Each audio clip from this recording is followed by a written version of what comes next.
Je m'appelle Sœur Maria et j'ai vécu la majeure partie de ma vie dans le silence des murs du cloître.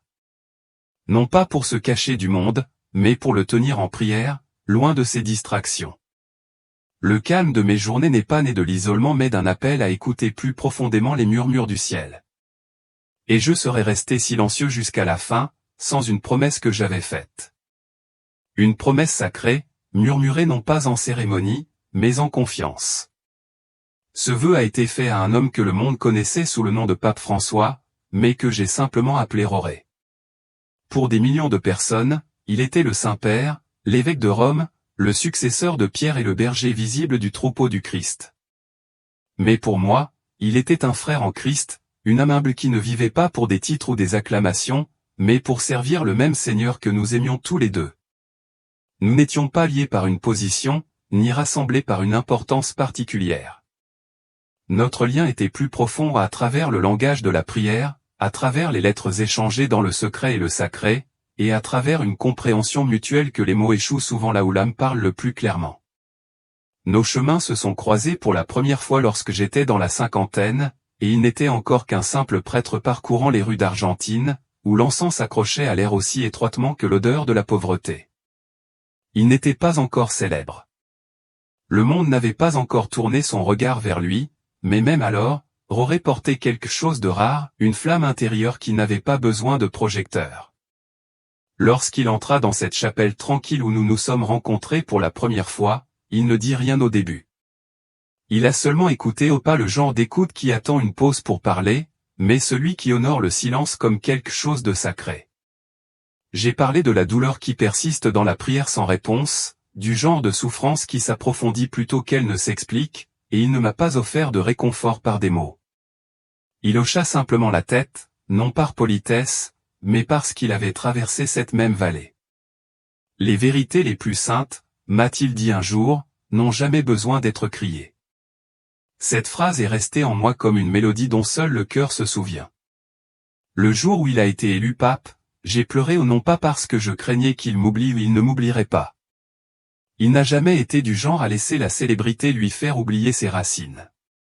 J'ai pleuré parce que je savais ce qu'il allait porter, le poids inimaginable de l'espoir et de la déception, des attentes et des critiques du monde. Les gens voient la grandeur des robes blanches, les acclamations des balcons, les cortèges. Mais ils ne voient pas l'homme qui s'agenouille seul la nuit, implorant Dieu de lui accorder miséricorde pour un monde blessé. C'est l'homme que j'ai connu. C'est l'homme dont le souvenir enveloppe désormais mon esprit comme une habitude invisible. Dans les dernières années de sa vie, nos lettres devinrent moins fréquentes mais plus perçantes. Chaque mot semblait choisi, distillé, purifié. Il n'a pas utilisé le mot mort. Il l'appelait « la porte ». C'est aussi simple et profond qu'un passage vers la plénitude de la vérité. Un jour, une lettre est arrivée et elle s'ouvrait sur une ligne que je n'oublierai jamais, « Maria, si je pars avant toi ».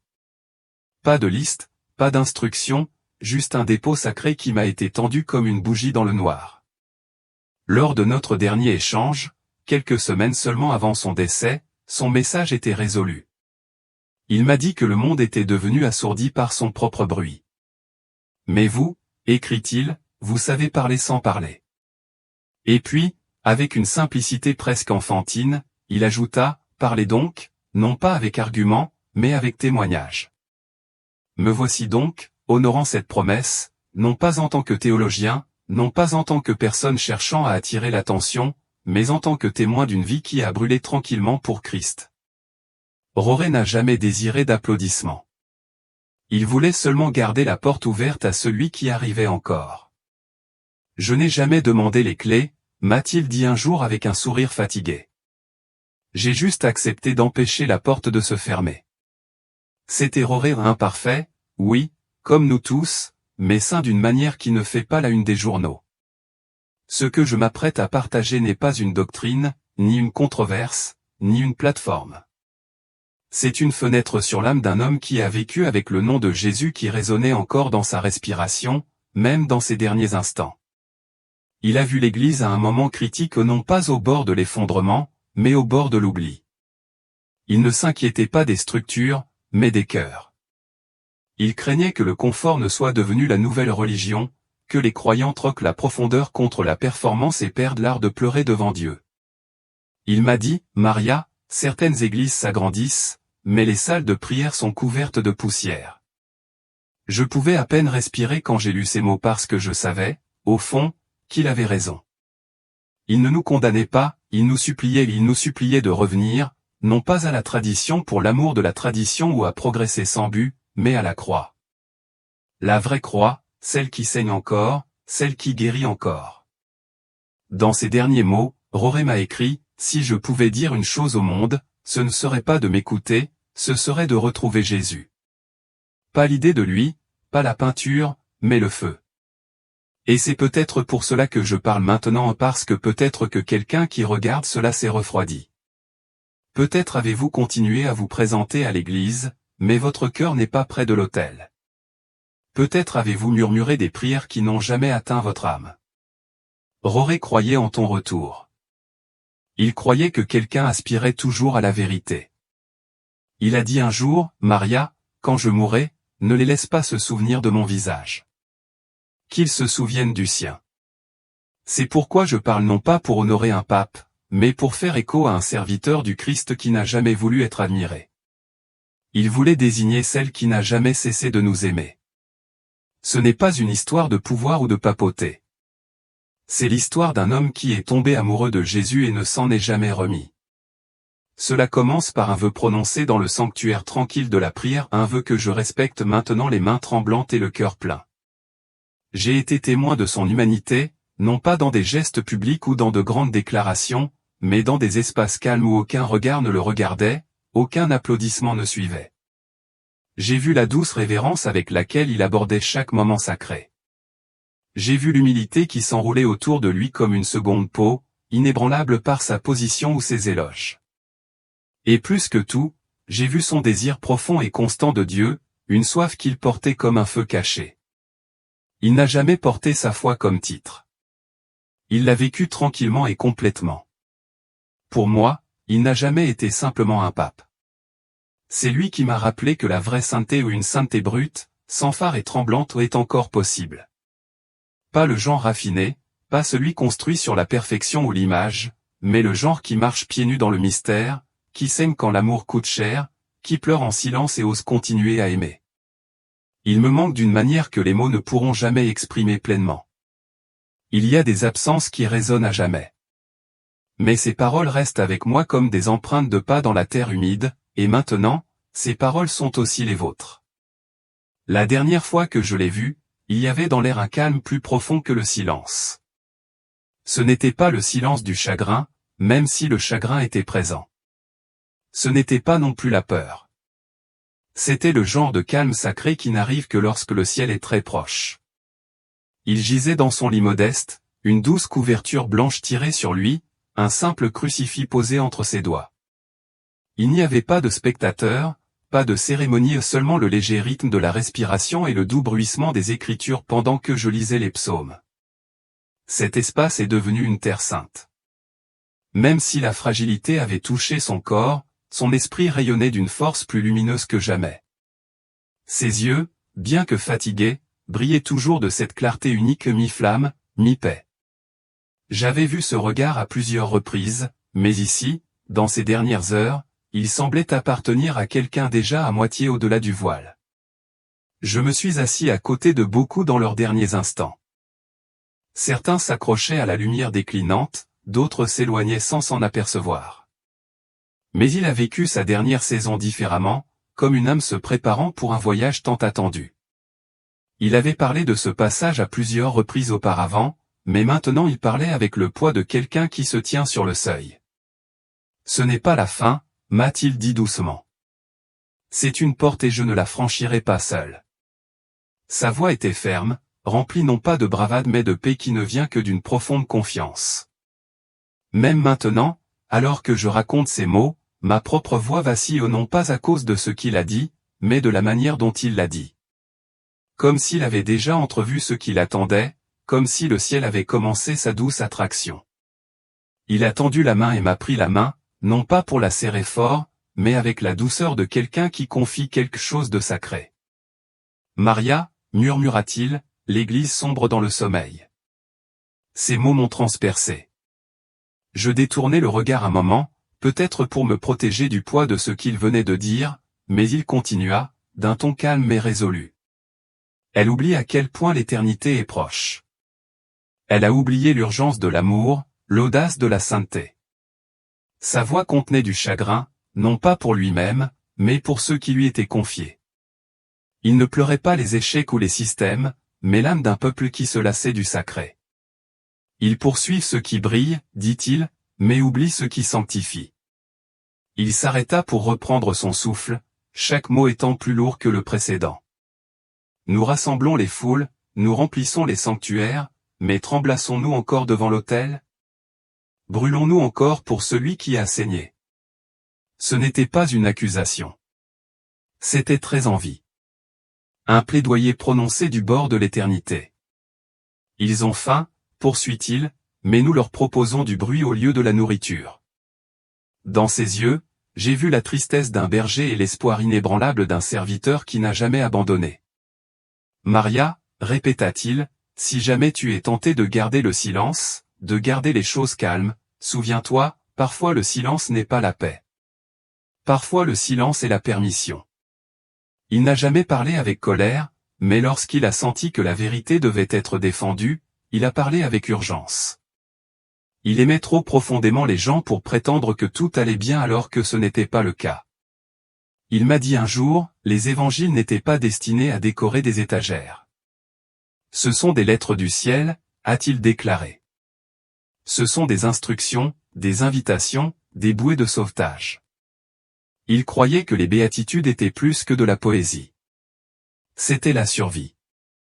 Heureux les pauvres en esprit, murmura-t-il, à peine audible, car ils savent à quel point ils ont besoin de moi. Il croyait que c'était le cœur de tout, le besoin, pas un comportement parfait, pas la popularité, juste un besoin honnête et non filtré de Jésus. Il tourna son regard vers le petit crucifix à côté de lui et murmura, « Ce n'est pas un symbole. C'est à cela que ressemble l'amour. » Il n'a pas pleuré, mais moi si, parce que je savais ce qu'il voulait dire.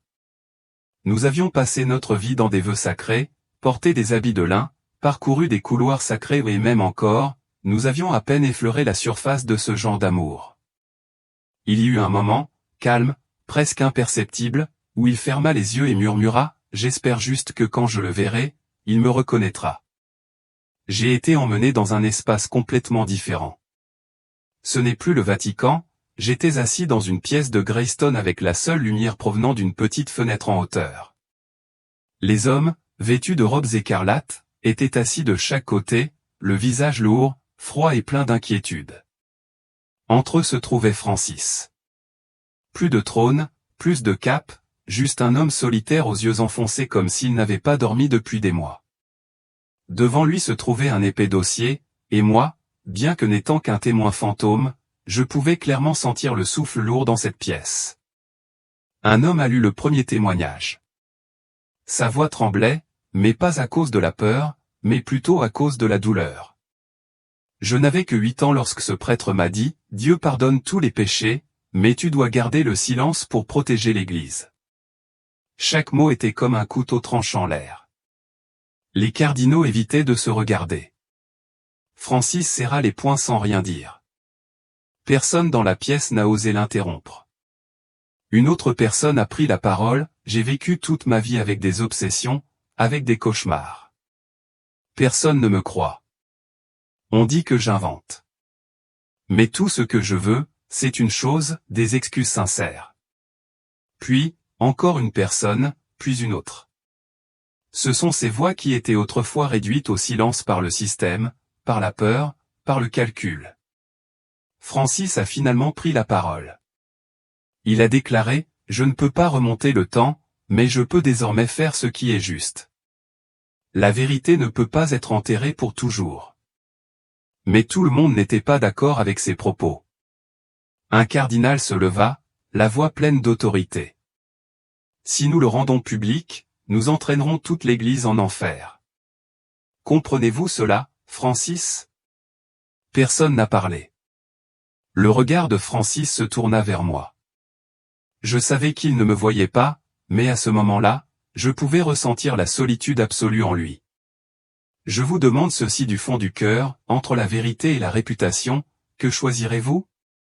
François a choisi la vérité, mais le prix de la vérité est toujours très élevé. Dans un autre coin, j'ai vu Francis assis tranquillement devant une vieille table en bois, la main serrant fermement une lettre en parchemin jauni. L'encre rouge était éclaboussée comme du sang séché et les lettres latines tremblaient comme si elles étaient écrites par quelqu'un de haineux. Le pape est un hérétique. Je n'ai pas pu détourner mes yeux des siens en lisant la lettre non pas par peur, mais par douleur ou une profonde trahison que seuls ceux qui se sont autrefois fait entièrement confiance pouvaient s'infliger. Je vois les cardinaux assis autour de la table de pierre, le visage à moitié caché, à moitié révélé. Certains se taisent, mais leurs yeux pétillent d'une lueur de satisfaction. Certaines personnes hochaient la tête, comme si c'était évident, mais le plus douloureux étaient ceux qui avaient été proches de Francis, ils baissaient la tête, évitant son regard. Ils le savaient et ils ont choisi de garder le silence. La motivation n'est pas entièrement idéologique. Je peux l'entendre résonner dans leur esprit, le pouvoir. François a osé aborder des sujets tabous. Il a eu le courage de parler ouvertement de l'injustice, des abus, du déclin de la compassion.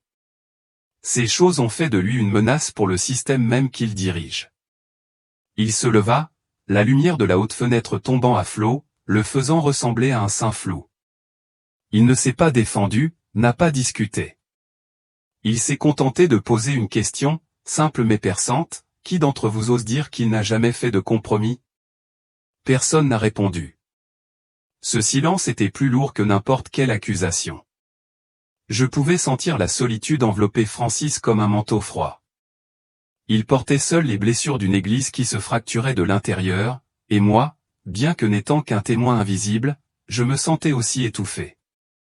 Si vous aviez consacré toute votre vie à une croyance et que vous étiez un jour témoin de son ternissement par ceux-là même qui la défendent, que feriez-vous? La vision continue de m'emmener plus profondément, non pas dans une chapelle ou une bibliothèque, mais dans un endroit auquel peu de gens s'attendraient, la Banque du Vatican. Pas de lumière sacrée, pas de prière murmurée au juste des couloirs froids et mécaniques et le bruit des portes en fer qui s'ouvrent et se ferment, comme le souffle d'une bête endormie. J'ai vu Francis marcher dans ce labyrinthe. Un guide, vêtu de noir et le visage entièrement couvert, le conduisit à travers des pièces remplies de dossiers, de factures et de documents comptables. Les chiffres dansaient sur l'écran comme des serpents métalliques. L'argent est entré, l'argent est sorti, mais on ne sait pas exactement où il va et à qui.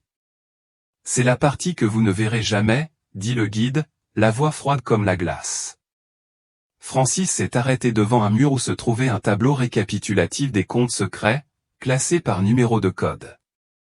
Mais les noms des récipiendaires, certains évêques et certains hommes politiques étaient toujours clairement visibles. Puis un personnage est apparu. Personne dans la vision n'a appelé son nom, mais j'ai senti qu'il avait autrefois fait partie du système. Sa voix était rauque mais intense, comme si elle avait compressé des années de douleur. Vous savez que tout cela se passe, et vous restez silencieux. François ne l'a pas nié. Il regarda le tableau électronique, où était clairement affiché un gros transfert d'argent, venant tout juste de passer par une banque suisse. J'ai peur, murmura-t-il. Peur de quoi? J'ai peur que si je parle, les gens perdent confiance. Ils n'en peuvent plus. Dans un long silence, j'ai eu envie de lui crier que ce n'est pas le silence qui protège notre foi. La vérité, aussi douloureuse soit-elle, est le seul fondement d'une croyance inébranlable. François se détourna. Il s'éloigna, laissant derrière lui le tableau des numéros et les comptes comme des pierres tombales de vérités enfouies.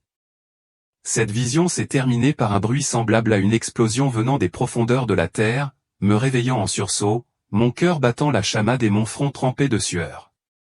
Cette vision n'est pas venue avec un rugissement, comme une tempête, mais s'est glissée en moi comme une tristesse persistante et persistante ou une douleur passée remontant des profondeurs de la terre.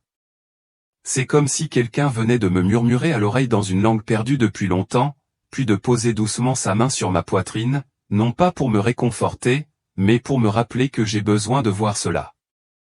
J'ai l'impression de dériver à travers les couches du temps, pas seulement une personne se trouvant dans le présent, mais comme quelqu'un qui marche le long d'un chemin qui traverse une histoire sanglante, pleine de péchés et de tourments. Mon cœur se sentit lourd lorsque la porte s'ouvrit à nouveau.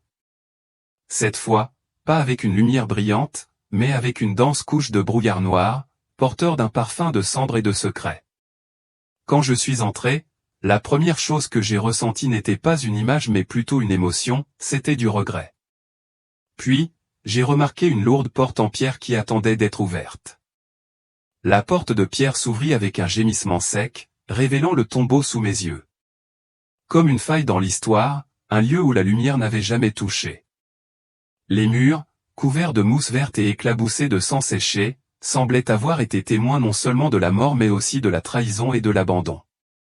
J'ai marché lentement. Chaque pas sonne lourd, comme le dernier souffle d'une âme oubliée. Autour de moi, des centaines, des milliers de squelettes étaient disposés en rangées. Il n'y avait ni pierre tombale, ni nom, seulement des os blancs et des morceaux de tissu en lambeaux. J'ai touché un morceau de vêtement de cérémonie usé drapé sur un petit squelette. Un enfant? Un jeune prêtre? Ou juste un enfant, jeté ici après qu'il ne soit plus utile? Je ne sais pas, mais la douleur dans ma poitrine me dit que cet enfant n'est pas mort de cause naturelle. Une image me vient à l'esprit, un enfant tremblant essayant de crier mais réduit au silence par une main ornée d'un anneau d'évêque. Les cris s'étouffent, puis le silence. Personne n'en parle. Personne n'ose. Mais je le vois, et Francis, il le voit aussi, non pas parce qu'il est là, mais parce qu'il n'est pas là. Il hérite d'un trône rempli d'épines acérées. Les prêtres pécheurs sont morts, mais leur péché demeure. Et maintenant, cela lui tombe sur les épaules. Je me suis retourné. Au fond du tombeau, une dalle de pierre était gravée des mots latins, en silence, le péché grandit. La salle de réunion était déguisée en vieille bibliothèque, mais derrière les étagères se trouvait un petit stand fermé, juste assez grand pour 6 personnes. Dans cette pièce, je les ai vus assis autour de la table ronde, ceux qui n'avaient pas de visage. Je ne voyais que leurs mains, des doigts fins ornés de nombreux anneaux d'or, scintillant sous la faible lumière comme du sang gelé. Une voix s'éleva, la première vieille mais froide. Vous brisez la structure. Il ne comprend pas qu'il faut protéger le pouvoir à tout prix.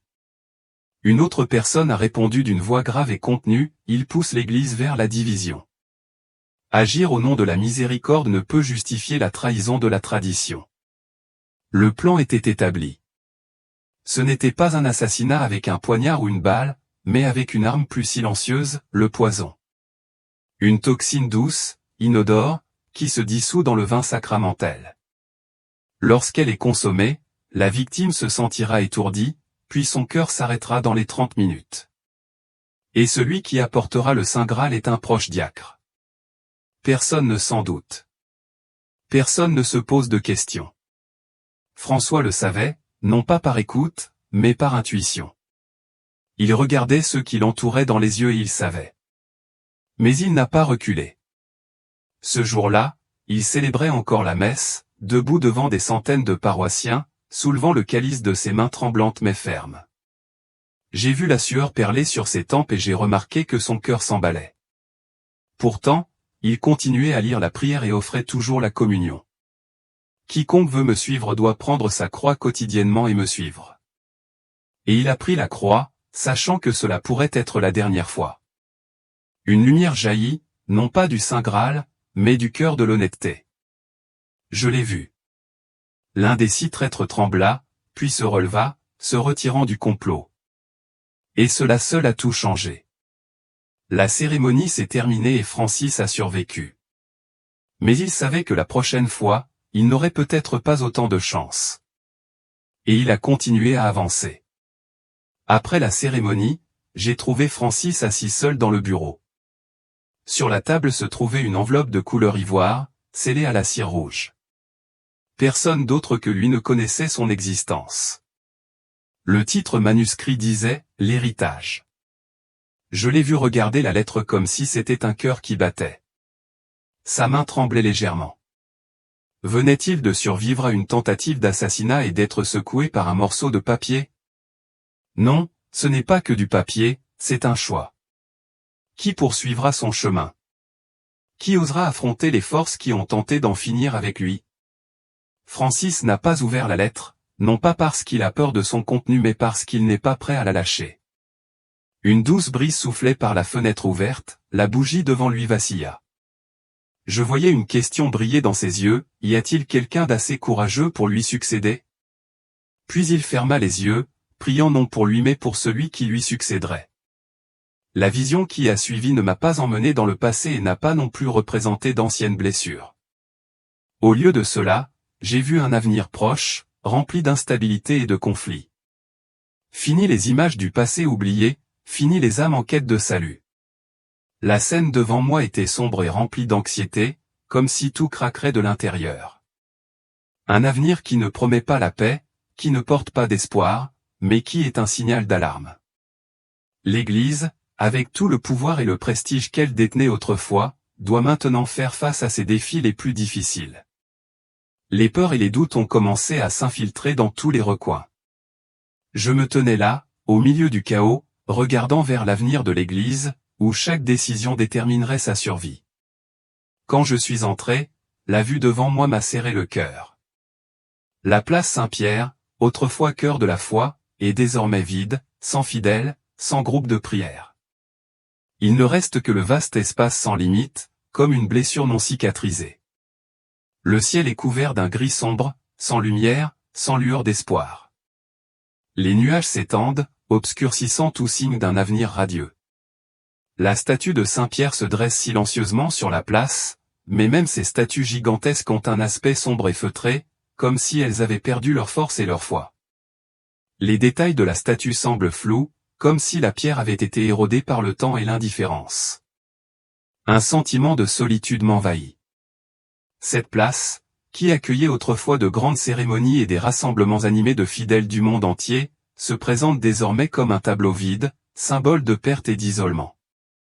Il n'y a plus de cris d'espoir, plus de prières qui résonnent dans l'air, il ne reste que le silence et la tristesse. Je ne peux m'empêcher de sentir le froid de l'air, comme s'il s'infiltrait jusqu'à mes os. Chaque rafale de vent balayait le sol rigide, apportant un sentiment invisible de perte. L'Église, autrefois inébranlable comme un repère solide, semblait maintenant dépérir, sombrer tranquillement dans l'oubli. La place Saint-Pierre, autrefois symbole de pouvoir et de prestige religieux, n'est plus qu'un tableau vide, évoquant un sentiment de confusion quant à l'avenir de l'Église. Du milieu de cette place vide, je suis entré dans un autre espace où se rassemblaient des personnages inconnus. C'est une pièce sombre et isolée où le pouvoir et les intrigues prennent progressivement forme. La bataille ne se déroule pas sur le front public, mais se cache dans l'ombre de réunions secrètes et d'échanges tacites. Les cardinaux étaient assis autour d'une grande table ronde, leurs visages montrant clairement des signes de tension. La lumière vacillante des lampes illuminait leurs expressions contemplatives, tandis que l'air était chargé de calculs. Chacun d'eux a ses propres raisons de participer à ce combat. Une personne veut protéger la tradition, craignant que tout changement n'affaiblisse la force de l'Église. Une autre personne, désireuse d'accéder au pouvoir, voit dans la crise actuelle une opportunité de s'emparer de la position la plus élevée. Mais j'ai immédiatement compris qu'il y avait une personne qui ne se battait pas seulement pour le pouvoir. Cette personne, un jeune cardinal, voyait tout avec la dureté et la cruauté d'un guerrier. Il ne s'agit pas de foi, ni d'idéaux religieux, mais plutôt d'une lutte pour le pouvoir, pour le contrôle de l'Église à l'avenir. Il considère l'Église comme un système, non pas comme un lieu où nourrir la croyance, mais comme un outil permettant de manipuler le monde. Ses paroles étaient tranchantes et calculées, l'Église ne peut pas survivre sans changement. Ce que nous avons est une organisation brisée qui a perdu sa cohésion et sa sincérité. Nous avons besoin de décisions fortes, de changements réels, et si nous n'agissons pas, il ne restera plus que l'effondrement. Je regarde les visages des autres. Certaines personnes semblent sceptiques, tandis que d'autres acquiescent, satisfaites de son raisonnement. Cette guerre n'est pas seulement une question de pouvoir, mais aussi une bataille d'idéologie. Certains pensent que l'Église doit changer pour survivre dans un monde modernisé, tandis que d'autres craignent que trop de changements n'érodent son identité sacrée. Cette lutte n'est pas seulement une bataille pour des sièges, c'est un combat pour savoir s'il faut préserver ou abandonner les valeurs traditionnelles qui ont nourri l'Église pendant des milliers d'années. Il s'agit d'une confrontation entre les forces qui veulent construire une Église ouverte, adaptable au monde moderne, et celles qui défendent une Église pure, peu disposée à accepter des changements qui pourraient ternir la tradition. Et Francis, je te vois debout au milieu, apparemment pris au piège entre des courants opposés de force en conflit. Il sait que quelle que soit sa décision, il ne peut pas plaire à tout le monde. Mais ce qu'il sait, c'est que quel que soit le choix qu'il fera, il aura des conséquences à long terme sur l'avenir de l'Église. Et dans l'obscurité épaisse des réunions secrètes et des luttes de pouvoir, une figure inhabituelle a commencé à émerger. Cette personne n'a pas d'identité claire ni de marques identifiables qui pourraient la rendre mémorable. Son visage est toujours masqué par une cagoule et la faible lumière des lampes ne peut éclairer clairement ses traits. Cependant, j'ai immédiatement senti sa présence, non seulement par son apparence, mais aussi par la façon dont il parlait et la façon dont il manipulait ceux qui l'entouraient. La voix du nouveau venu est douce, coulant comme une douce brise, mais pleine de puissance. Chacune de ses paroles sonnait comme une promesse, mais derrière elle se cachait un danger difficile à reconnaître. Les promesses de réforme, de renouveau et d'inclusion sonnaient comme une libération pour l'Église en difficulté, un appel vers un avenir plus prometteur. Mais je sens que quelque chose ne va pas. Ces paroles pourraient être un doux poison et ces promesses pourraient être des pièges soigneusement tendus. Nous ne pouvons pas continuer à vivre dans l'ombre du passé, a-t-il déclaré. L'Église doit changer pour survivre dans le nouveau monde. La réforme est le seul moyen pour nous de ne pas être laissés pour compte. Nous devons ouvrir nos portes pour accueillir les nouvelles générations et rendre l'Église plus accessible à tous. Il a continué à parler des programmes de réforme convaincants, allant du changement de la structure du pouvoir à la construction d'une Église qui soit non seulement un lieu de culte mais aussi un centre de communauté, prêt à répondre aux besoins de la société moderne.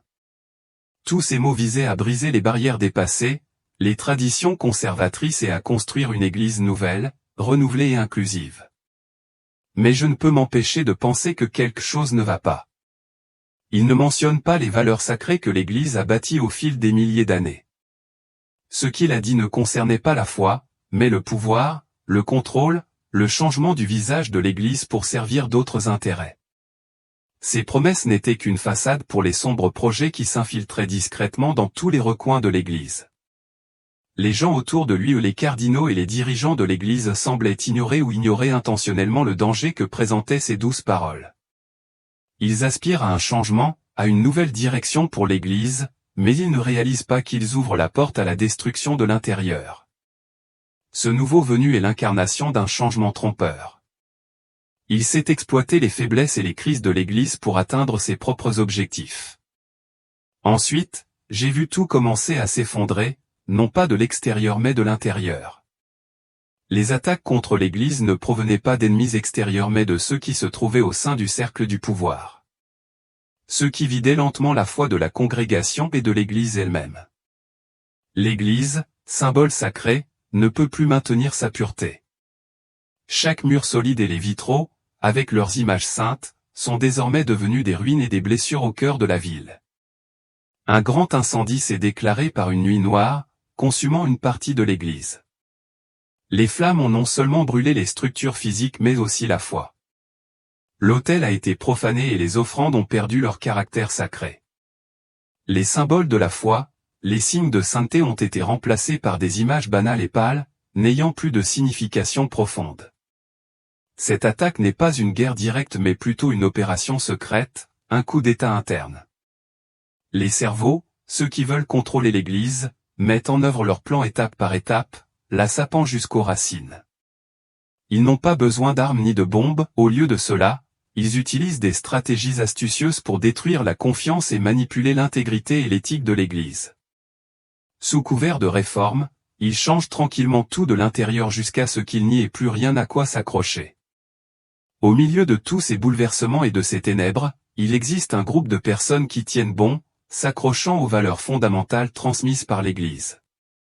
Ce sont des personnes fidèles, non seulement à l'Église au sens matériel, mais aussi à leur foi et aux enseignements sacrés qu'ils ont hérités des générations précédentes. Leurs réunions de prière n'ont pas lieu publiquement, ils prient en secret, dans de petites pièces, à l'abri de l'attention du monde. Leurs prières sont douces mais puissantes, comme une connexion directe avec Dieu, comme un appel à la restauration et à la purification de l'Église. Ils n'attendent pas de changement de la part des dirigeants de l'Église, au contraire, ils savent que leur foi est la seule chose qui peut tout sauver, même si tout autour d'eux s'effondre. Même si l'Église est vidée, ils maintiennent leur foi. Ce sont eux qui entretiennent la flamme, ceux qui croient encore qu'il existe un chemin vers le réveil, un chemin vers la rédemption. Pour eux, l'Église, ce n'est pas les bâtiments, ni les dirigeants, mais la foi dans l'âme de chaque individu. Ils sont le seul espoir de l'Église en ce moment de chaos.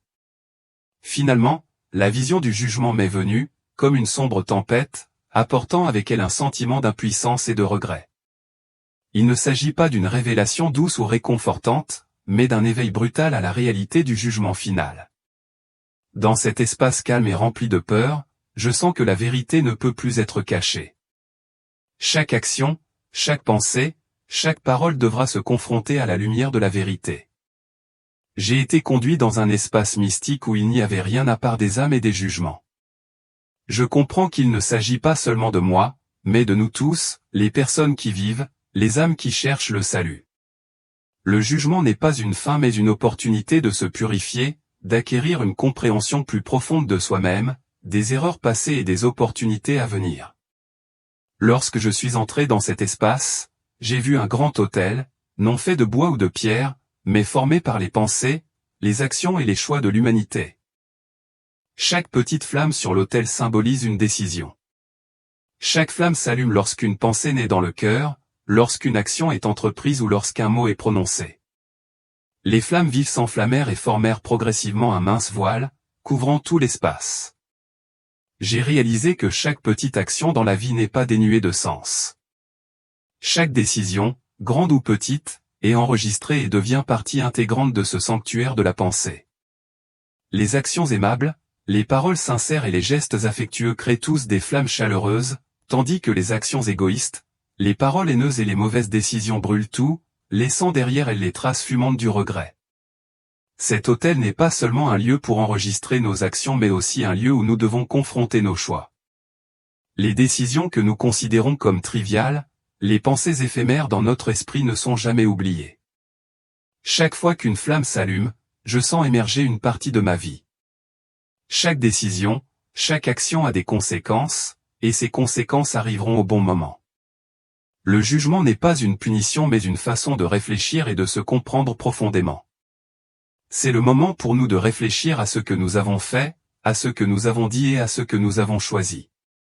Toutes ces choses reviendront et nous devrons y faire face dans le silence de la vérité. Quand je regarde dans l'âme de François, je ne vois pas un homme puissant, un noble pape, mais plutôt un être humain nu, dépouillé de ses titres, de ses rangs et de la protection des plus hautes positions de l'Église. Cette âme ne porte aucune possession matérielle, aucun manteau d'or, aucune révérence, aucune louange. Il ne reste que les actions, les décisions, les choix qu'il a faits tout au long de sa vie.